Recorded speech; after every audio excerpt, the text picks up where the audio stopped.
পর্তুগালে যাত্রা শুরু করলো বাংলাদেশি মালিকানাধীন রেস্তোরাঁ রয়্যাল স্পাইসি। স্থানীয় সময় সোমবার বাংলা অধ্যুষিত এলাকা রুয়া দু বেনফোরমোসায় আয়োজিত হয় এই উদ্বোধনী অনুষ্ঠান। ফিতা কেটে রেস্তোরাঁটির উদ্বোধন করেন পর্তুগালের সরকারি পিএস দলের নেতা রানা তসলিম উদ্দিন। উপস্থিত ছিলেন প্রতিষ্ঠানের স্বত্বাধিকারী আফজাল, সোহেল ও রাসাল।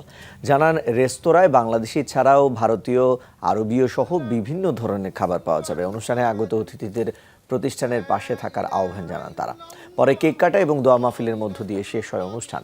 এ সময় উপস্থিত ছিলেন লিসবন বিশ্ববিদ্যালয়ের সরকারি গবেষক ও পিএইচডি ফেলো জহুরুল ইসলাম মুন, লিসবন জামে মসজিদের ইমাম আবু সাইদ, কমিউনিটি ব্যক্তিত্ব আব্দুল্লাহ আল মামুন সহ অন্যান্যরা।